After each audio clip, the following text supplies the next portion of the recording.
Hello everyone, welcome to SP with biology classes. जैसा कि आप जानते हैं कि हम लोगों ने नए सेशन का क्या आगाज़ कर दिया है। अगर आपने अभी तक हमारी 9th 10th 11th 12th syllabus की वीडियो नहीं देखी है तो डिस्क्रिप्शन में नीचे लिंक पड़ा है, तो जाकर के ज़रूर से ज़रूर देखें। अगर आपने अभी तक हमारे चैनल को सब्सक्राइब नहीं किया है, सब्सक्राइब करिए और बेल आइकन प्रेस करना बिल्कुल भी ना भूलें, ठीक है। तो हम लोग जो है यहाँ पे 9th 10th 11th 12th की प्रिपरेशन करेंगे और बिल्कुल ही फ्री करेंगे। क्या करेंगे? बिल्कुल ही फ्री करेंगे। जीरो से शून्य से शिखर तक यहाँ हम लोग चलेंगे। क्या? शून्य से शिखर। पूरी साइंस को हम लोग 9th और 10th की जो साइंस है इसको हम लोग बहुत ही अच्छे से समझेंगे। क्या? बहुत ही अच्छे से समझेंगे। अगर आपको कोई भी डाउट लगे, पढ़ने में कोई भी दिक्कत आ रही हो तो कमेंट जरूर करिएगा। आपको क्या वीडियो प्रोवाइड कराई जाएगी। तो हम लोग आज अपना पहला चैप्टर शुरू करते हैं, जो कि 10th क्लास का है। 10th क्लास का चैप्टर है रासायनिक अभिक्रियाएं एवं समीकरण। क्या है? रासायनिक अभिक्रियाएं एवं समीकरण। इसको हम लोग क्या बहुत ही अच्छे से समझेंगे और थोड़ा थोड़ा करके बढ़िया तरीके से समझेंगे। तो आइए समझते हैं। देखो, पहले चैप्टर का नाम क्या है? रासायनिक अभिक्रियाएं एवं समीकरण। क्या? रासायनिक अभिक्रियाएं एवं समीकरण। ये ऐसा चैप्टर है जिससे बोर्ड एग्जाम में क्या प्रश्न बनते ही बनते हैं। इसमें है रासायनिक अभिक्रिया, यानी कि यहाँ पे हम अभिक्रियाएं समझेंगे, रासायनिक अभिक्रियाएं क्या होती हैं, समीकरण क्या होता है, ये चीजें क्या है इस चैप्टर के द्वारा हम सीखेंगे। तो अभिक्रियाएं समझने सबसे पहले अभिक्रियाएं समझ लेते हैं होती क्या है। रासायनिक अभिक्रियाएं समझने से पहले अभिक्रियाएं समझ लेते हैं होती क्या है। कि 9th में आपने पढ़ा होगा, फिर से एक बार से क्या रिवीजन कर लेते हैं। ओके, देखिए, हम अपने चारों तरफ अनेक परिवर्तन देखते हैं। आप देखते हो ना, आपके चारों तरफ बहुत से परिवर्तन हो रहे हैं। जो पदार्थों के रासायनिक संगठन क्या होता है? जो पदार्थों के रासायनिक संगठन तथा उनके गुणों में क्या होते हैं? परिवर्तन करता है। अनेक परिवर्तन जो होते हैं हमारे आसपास, वो क्या करते हैं? रासायनिक जो संगठन होता है उसके द्वारा क्या करते हैं? पदार्थों में परिवर्तन कर देते हैं। क्या कर देते हैं? पदार्थों के जो गुण होते हैं उनमें क्या करते हैं? परिवर्तन कर देते हैं, यानी कि चेंजमेंट कर देते हैं, चेंजमेंट ला देते हैं। ऐसे परिवर्तन को क्या कहते हैं? अपक्रिया कहते हैं। पदार्थों के गुणों में जो परिवर्तन हो रहा होता है, इस प्रक्रिया को क्या कहते हैं? अपक्रिया कहते हैं। जैसे कि आप देख रहे हैं कि कोई साइकिल खड़ी है आपकी, या कोई भी लोहे की सामान पड़ी हुई है, लोहे की सामान पड़ी हुई है, तो धीरे धीरे जब वो वायु और नमी के संपर्क में आती है तो आप देखते हैं उसमें जंग लगना चालू हो जाता है। क्या लगना? जंग लगना चालू हो जाता है। तो ये क्या है? पदार्थ के गुणों में यहाँ पे परिवर्तन हो रहा है। पदार्थ के गुणों में यहाँ पे परिवर्तन हो रहा है। आप अपने घरों में देखते होंगे कि दूध रखा हुआ है, दूध लिया गया, दूध रखा हुआ है, तो उसको अगर टेम्परेचर के हिसाब से अगर बॉईल कर दिया जाए तो दूध नहीं फटता है। अगर उसको बॉईल ना किया जाए तो दूध फट जाता है। फट जाता है। फटने के बाद टेम्परेचर निर्भर करता है कि उसका खट्टापन कितना है। ये होता है ना। हम देखते हैं कि हमारे घरों में खाना पकाया जा रहा है। खाने का जो पदार्थ है, कच्चा चावल खाओ तो उसका टेस्ट अलग होता है, पक्का चावल खाओ तो उसका टेस्ट अलग होता है। तो पदार्थों के गुणों में क्या हो रहा है? यहाँ पे परिवर्तन हो रहा है। क्या हो रहा है? पदार्थ के जो गुण है उसमें क्या हो रहा है? परिवर्तन हो रहा है। तो ये हो गया हमारा चैप्टर। देखो, अपक्रिया हो गई और इसमें गुण के परिवर्तन हम लोगों ने समझ लिया कैसे होते पदार्थों के गुण में परिवर्तन। साइकिल कोई लोहे की चीज बनी हुई है, उसमें जंग लग गई तो पदार्थ में चेंजमेंट हो गया। लोहे में क्या हो गया? चेंजमेंट हो गया। लोहे के गुण में चेंजमेंट हो गया। दूध फट गया, उसमें चेंजमेंट हो गया। दूध से दही बन गया तो पदार्थ में क्या हुआ? परिवर्तन हुआ। और दही का खट्टापन टेम्परेचर पे निर्भर करेगा। ओके, करेगा। अब जो देखो परिवर्तन होते हैं, परिवर्तन को हम लोग यहाँ पे अपक्रिया भी कह सकते हैं। परिवर्तन को क्या कह सकते हैं? अभिक्रिया भी कह सकते हैं। यह कहते हैं परिवर्तन को क्या? अभिक्रिया भी कहते हैं। ओके, तो देखो अभिक्रियाएं दो प्रकार की होती हैं। अभिक्रियाएं या परिवर्तन दो प्रकार के होते हैं। पहला होता है भौतिक परिवर्तन और दूसरा होता है रासायनिक परिवर्तन। क्या होता है? भौतिक परिवर्तन होता है, रासायनिक परिवर्तन होता है। तो हमारे चैप्टर में रासायनिक परिवर्तन है और हम लोगों ने 9th क्लास में क्या भौतिक परिवर्तन पढ़ लिया है। क्या 9th क्लास में भौतिक परिवर्तन पढ़ लिया है, जैसे मोमबत्ती का जलना। तो ये सब चीज क्या है? ये है भौतिक परिवर्तन के एग्जाम्पल। तो हम लोग अब यहाँ पे क्या समझेंगे? रासायनिक परिवर्तन क्या होते हैं और रासायनिक परिवर्तन हो रहा है तो उसकी पहचान कैसे करेंगे। क्या रासायनिक परिवर्तन अगर किसी चीज में हो रहा है तो उसकी पहचान कैसे की जाएगी? तो रासायनिक अपक्रिया की पहचान कैसे करेंगे कि ये भौतिक परिवर्तन है कि रासायनिक परिवर्तन है। ओके, तो रासायनिक परिवर्तन देखो, सबसे पहले अवस्था में परिवर्तन हो जाएगा। क्या? उसकी जो अवस्था है वो चेंज हो जाएगी। क्या हो जाएगी? अवस्था बदल जाएगी। अब जैसे कि भौतिक परिवर्तन में आपने देखा होगा पानी का बर्फ बनना। क्या? पानी का बर्फ बनना। पर देखो, पानी का बर्फ बनना, पानी से बर्फ बना, पर बर्फ जब फिर टेम्परेचर पे आई, रूम टेम्परेचर पर आई तो क्या होगा? फिर बर्फ क्या पानी में पिघल गई। भौतिक में ये होता है कि अधिकतर पुनः क्या होती हैं चीजें? अपनी अवस्था में वापस आ जाती हैं। जिस अवस्था में रहती है वो उसी अवस्था में वापस आ जाती है। पर रासायनिक परिवर्तन में ऐसा नहीं होता है। एक बार उसकी अवस्था में परिवर्तन हो गया तो वो वापस जल्दी नहीं आता, भले रेयर केस होता है जो आ जाए। तो सबसे पहले क्या होगा? अवस्था में परिवर्तन होगा। रासायनिक परिवर्तन में देखेंगे कोई भी पदार्थ होगा उसकी अवस्था परिवर्तित होगी। क्या होगी?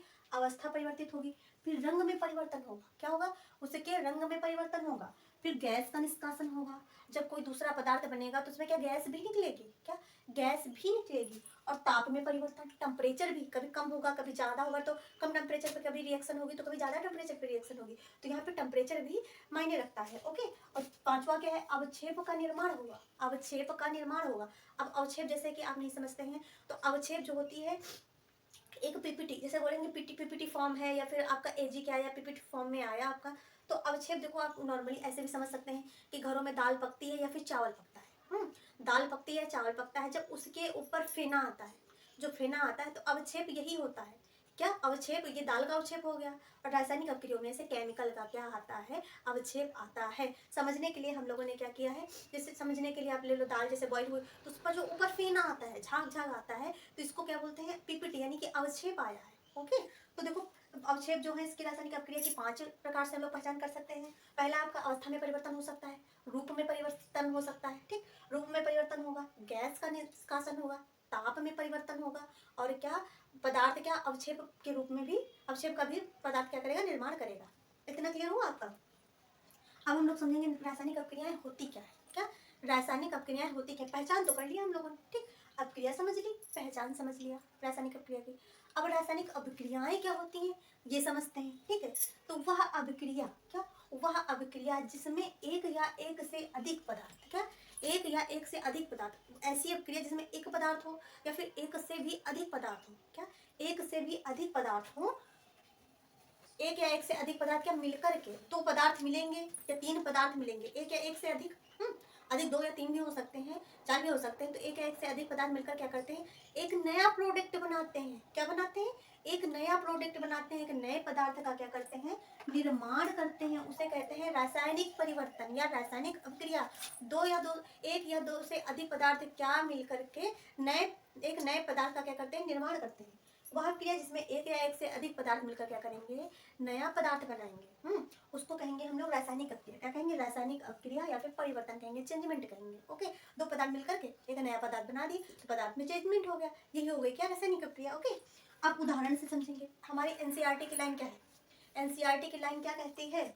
मैग्नीशियम धातु को, क्या मैग्नीशियम यानी कि Mg, क्या मैग्नीशियम यानी कि Mg, मैग्नीशियम धातु को वायु में जलाने पर, मैग्नीशियम धातु को जब वायु यानी कि ऑक्सीजन के संपर्क, जब तक ऑक्सीजन नहीं होगी, इतनी बात आप नोट कर लीजिए, बिना ऑक्सीजन के कोई चीज़ जल ही नहीं सकती है। ना माचिस जल सकती है, ना मोमबत्ती जल सकती है, कुछ भी नहीं जल सकता है बिना ऑक्सीजन की, जो होता है बिना वायु की अनुपस्थिति में आग लग ही नहीं सकती है। पहली बात तो ये समझ लीजिए, कोई चीज़ जल ही नहीं सकती है। तो देखो इसमें क्या लिखा, मैग्नीशियम धातु को, जो मैग्नीशियम धातु होती है उसको वायु की उपस्थिति में जब क्या करते हैं? जलाते हैं। जलाने पर मैग्नीशियम ऑक्साइड बनेगा। क्या बनेगा? मैग्नीशियम ऑक्साइड बनेगा, क्योंकि Mg को O की उपस्थिति में जला रहे हैं। मैग्नीशियम को कहेंगे Mg से प्रदर्शित करेंगे और ऑक्सीजन को O2 से प्रदर्शित करेंगे। तो क्या MgO यानी कि मैग्नीशियम ऑक्साइड, मैग्नीशियम ऑक्साइड कैसी होती है? तो जलाने पर इसका सफेद चूर्ण प्राप्त होगा। कैसा प्राप्त होगा? सफेद चूर्ण प्राप्त होता है। ओके, इतना समझ लिया आप लोगों ने? अब इसकी रिएक्शन देखते हैं। देखिए मैग्नीशियम को लिखेंगे Mg से, यह है आपका मैग्नीशियम। ठीक, ये है आपका मैग्नीशियम और ये है आपका Mg, ये है आपका O2। मैग्नीशियम हो गया आपका Mg और O2 हो गई ऑक्सीजन। ओके, ये हो गई आपकी ऑक्सीजन। ठीक है, अब क्या करेंगे? अब आपने देखा होगा कि ये रिएक्शन जो है MgO2 लिखा हुआ है। ठीक, अब ये बनेगा प्रोडक्ट क्या बनेगा? प्रोडक्ट क्या बनेगा? तो प्रोडक्ट अगर आप इसके हिसाब से देखोगे तो आप होगे क्या? मैम MgO2 बनेगा, मैम MgO2 बनेगा। ठीक, MgO2 बाई बटा MgO2 यहाँ पे नहीं बनेगा, क्योंकि देखो यहाँ पे हम 2 लगाएंगे तो यहाँ पे जो समीकरण होगा आपका ये गलत हो जाएगा। क्या हो जाएगा? समीकरण गलत हो जाएगा। समीकरण गलत हो जाएगा। समीकरण बैलेंस कैसे करते हैं? समीकरण बैलेंस, जो समीकरण संतुलित करना आगे हम लोग सीखेंगे, वो कैसे करते हैं? देखिए यहाँ पे ऑक्सीजन के कितने अणु हैं, यहाँ पे देखिए, यहाँ पे आप देखिए, जैसे Mg लिखा है, Mg के साथ प्लस O2 लिख दिया, O2 लिख दिया। अब यहाँ पे आप देखिए, यहाँ पे Mg तो एक है, Mg क्या है? एक है। अब यहाँ पे ऑक्सीजन के कितने अणु हैं? ऑक्सीजन के कितने अणु हैं? एक बात हमेशा याद रखिए, अगर O जैसे लिखा है, इसके नीचे 2 लिखा है, तो इसका मतलब ऑक्सीजन यहाँ पे कितनी है? 2 है। ऑक्सीजन यहाँ पे कितनी है? 2 है। ठीक, अगर इसी जगह पे यहाँ पे आगे 2 लगा दिया जाए, यहाँ पे आगे 2 लगा दिया जाए, क्या हो जाएगा, इसका इससे मल्टीप्लाई हो जाएगा। क्या हो जाएगा, इसका इससे मल्टीप्लाई हो जाएगा, यानी कि ऑक्सीजन यहाँ पे कितनी हो जाएंगी, 4 हो जाएंगी। ऑक्सीजन यहाँ पे कितनी हो जाएंगी, 4 हो जाएंगी। तो यहाँ पे आपकी ऑक्सीजन कितनी है, 2 है। आपके ऑक्सीजन 2 है ना, यहाँ पे आपकी ऑक्सीजन है O2 2 है। तो जब यहाँ पे O2 2 है, ठीक है, अब 2 पर, अब यहाँ पे ऑक्सीजन 2 है और यहाँ पे जो Mg है, मैग्नीशियम है, वो तो 1 है, वो तो 1 है।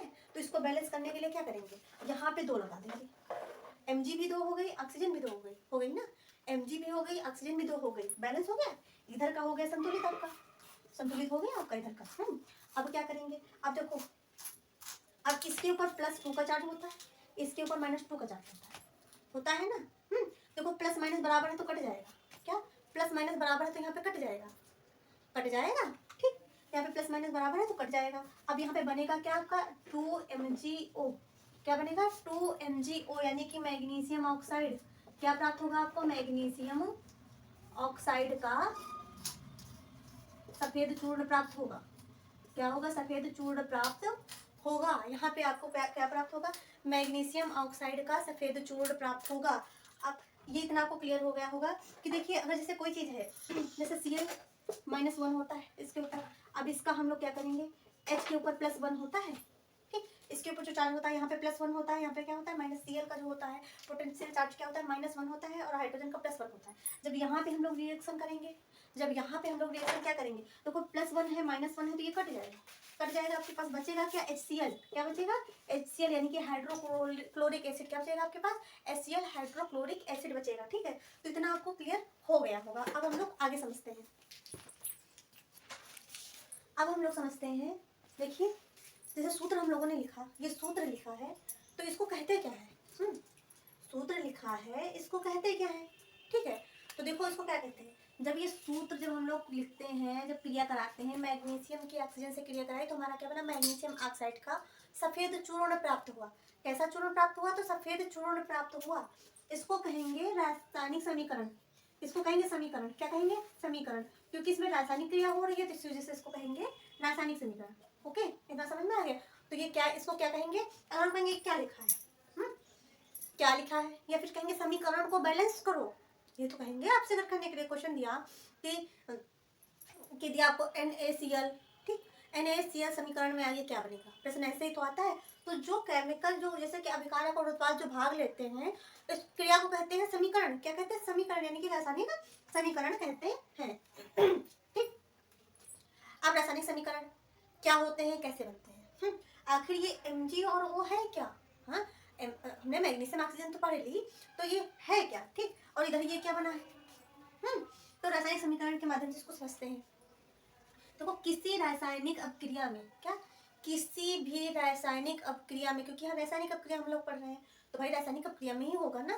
तो किसी भी रासायनिक अपक्रिया में भाग लेने वाले जो पदार्थ होते हैं, ये पदार्थ ही तो है, ये आपके पदार्थ ही तो है।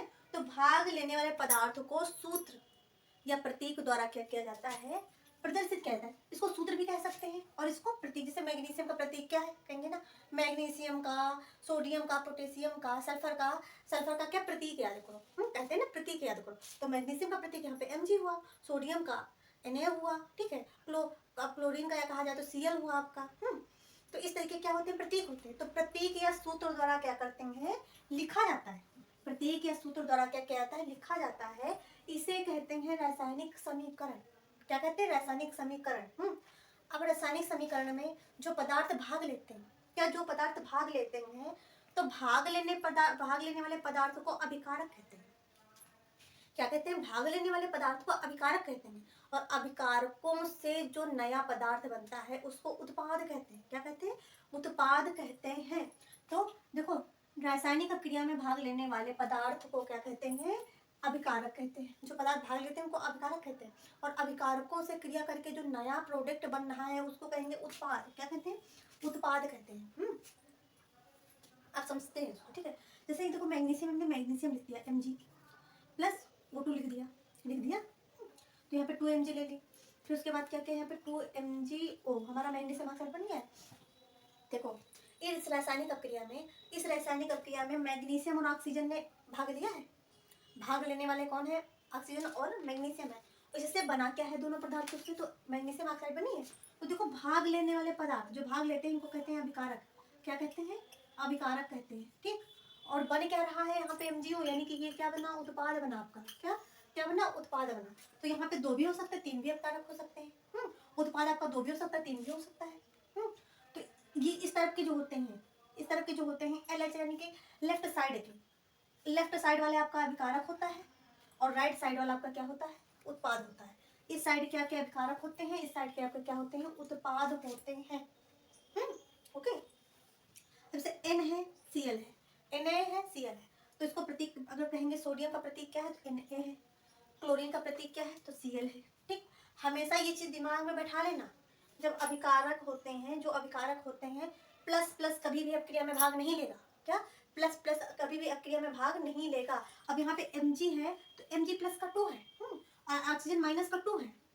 भैया प्लस प्लस हो जाएगा तो अलग कर देंगे एक दूसरे को। आकर्षण प्रतिकर्षण पढ़ा है ना आपने, तो यहाँ पे माइनस प्लस का ही भाग लेता है। क्या? माइनस प्लस माइनस ही अभिकारक होंगे, तभी जाकर के वहाँ पे क्या उत्पाद बनेगा? क्या बनेगा? उत्पाद बनेगा। अब सोच लो तुम प्लस प्लस की क्रिया करा लो तो यहाँ पे कोई उत्पाद नहीं बनने वाला है। ठीक। हमेशा माइनस प्लस का क्या बनता है? उत्पाद बनता है। अब जैसे Na है तो Na के ऊपर +1 चार्ज है, Na के ऊपर क्या है? +1 चार्ज है और Cl के ऊपर -1 चार्ज है ना। तो अब आपका जाकर के क्या बनेगा? देखो +1 -1 कट जाएगा, +1 -1 कट जाएगा। अगर यही चीज यहाँ पे 2 होती तो क्या ये वाला जो होता है यहाँ पे आ जाता है, इसका ये कहाँ पे आ जाता है? यहाँ पे आ जाता है पावर, तो यहाँ पे Na2 हो जाता है। पर क्योंकि यहाँ पे -1 और +1 का बराबर है तो यहाँ पे क्या हो जाएगा? कट जाएगा। तो आपका बनेगा NaCl, यानी कि आपका सोडियम क्लोराइड। क्या बनेगा आपका? Sodium chloride. सोडियम क्या बनेगा? क्लोराइड, यानी कि नमक बनेगा आपका। क्या बनेगा? नमक बनेगा। आपका नमक बनेगा। इतना याद रखना, हमेशा जो अभिकारक होते हैं प्लस माइनस के होते हैं। अभिकारक किसके होते हैं? प्लस माइनस के होते हैं, तभी उत्पाद बनता है। सोचो प्लस प्लस का हमने अभिकारक ले लिया तो उत्पाद बना दिया तो कभी भी नहीं बना पाओगे। तो क्या? कभी भी बनेगा ही नहीं। क्रिया के भी कुछ नियम होते हैं। क्या? क्रिया के भी कुछ नियम होते हैं। इतना समझ में आया आपको? अब हम लोग रासायनिक समीकरण लिखना सीखेंगे। रासायनिक समीकरण लिखा कैसे जाता है ये सीखेंगे। तो रासायनिक समीकरण लिखना, क्या? रासायनिक समीकरण लिखना। और रासायनिक समीकरण 2 प्रकार के होते हैं, एक होता है संतुलित, एक होता है असंतुलित। जैसे आपने पढ़ा था अभी यहाँ पे 2 नहीं लगा था, 2 नहीं लगा था ना, तो ये असंतुलित हो गया क्योंकि बैलेंस था ही नहीं, क्योंकि बैलेंस था ही नहीं। इसको बैलेंस करने के लिए हमने यहाँ पे 2 लगाया, तब जाकर के समीकरण क्या हुआ? संतुलित हुआ। तो संतुलित असंतुलित समझ में आया? संतुलित का मतलब होता है दोनों तरफ जो नंबर होते हैं अभिकारकों के और उत्पादक के समान हो। क्या? अभिकारक और उत्पादक के जो नंबर होते हैं वो समान होने चाहिए। जैसे 5 इस घर में है तो 5 उस घर में नहीं होने चाहिए। अब 2 इस घर में है, 5 उस घर में है, तो कैसे भैया? भारी पड़ जाएंगे ना। तो दोनों घर में अभी बराबर होने चाहिए। तो अभिकारकों की संख्या उत्पादों की संख्या क्या होनी चाहिए? बराबर होनी चाहिए। कोई भी ज्यादा कम नहीं होना चाहिए, तभी वो संतुलित होगा। अगर ज्यादा कम है तो इसका मतलब समीकरण असंतुलित है, आपको संतुलित करना है। तो रासायनिक समीकरण लिखना कैसे लिखेंगे? देखो अभिकारकों के बीच योग, अभिकारक के बीच योग लगा है, योग का मतलब होता है जोड़ का चिन्ह। ठीक। लगाकर उन्हें बाईं तरफ, देखो इस तरफ के जो बाईं तरफ के होते हैं ये होते हैं आपके अभिकारक, तभी इसको लिखा है LHS, यानी कि लेफ्ट हैंड साइड। क्या? Left hand side. ऐसे आप याद कर सकते हैं, अभिकारक LHS यानी कि लेफ्ट हैंड साइड, और जो उत्पाद है वो right hand side, right hand side यानी कि दाईं तरफ। ओके। अब उत्पाद क्या होते हैं? उत्पादों के बीच भी योग का चिन्ह लगता है, उत्पादों के बीच भी योग का चिन्ह लगता है, पर उत्पाद जो होते हैं राइट हैंड साइड होते हैं। कैसे होते हैं उत्पादक? उत्पादक होते हैं राइट हैंड साइड होते हैं। उत्पादक कैसे होते हैं? राइट हैंड साइड होते हैं। ओके। फिर रासायनिक समीकरण में क्या? रासायनिक समीकरण में अब जो अभिकारक होते हैं, जैसे कोई रासायनिक समीकरण होता है उसमें अभिकारक तथा उत्पाद में परिवर्तन के मध्य, देखो जो अभिकारक में क्या होता है, जैसे अभिकारक और उत्पाद के मध्य क्या है? तीर का निशान लगता है। क्या लगता है? ये तीर का निशान है, ये अभिकारक हो गया, ये उत्पाद हो गया। इसके मध्य क्या लगता है? तीर का निशान लगता है। और तीर का निशान जो ये जो ऐसे चोंच टाइप की बना दी, तो ये चोंच हमेशा उत्पाद की तरफ होती है। किसकी तरफ होती है? उत्पाद। अब इस तरफ नहीं कर दोगे, इस तरफ नहीं कर दोगे। अब अगर जैसे कि यहाँ पे रेडॉक्स अपक्रिया होती तो यहाँ पे क्या कैसे होता? देखो रेडॉक्स अपक्रिया में क्या होता है? अभिकारक उत्पाद साथ साथ बनते हैं, तो यहाँ पे इस तरफ भी एरो लगता है, इस तरफ भी एरो लगता है, क्योंकि यहाँ पे क्या है? देखो हम लोग यहाँ अभिकारक से उत्पाद बनना है, तो हमेशा एरो का जो तीर होता है, जो तीर का निशान होता है, हमेशा उत्पाद की तरफ रहेगा। इतना याद रखना। क्या? रासायनिक समीकरण में जो तीर का निशान होता है वो हमेशा उत्पाद की तरफ बनेगा। इधर उत्पाद बना है भैया, सड़क पे तीर, सड़क पे बोर्ड लगा होता है, गाँव का कोई भी है तो तीर का निशान किससे? ऐसे जाएगा, ऐसे ही तो रखोगे तीर, तीर ऐसे ही तो रखोगे। अब गाँव इधर है, क्या तीर इधर रख दोगे? अब जब तीर इधर रख दोगे तो आदमी इधर जाएगा, उल्टा ही तो जाएगा। तो अभिकारक इधर है तो उत्पाद इधर बनना है तो तीर का निशान तो इधर ही करेंगे, तीर का निशान इधर ही तो करेंगे। कहने का मतलब साफ है, जिधर उत्पाद बनना है उधर ही तो करेंगे तीर का निशान, ठीक है।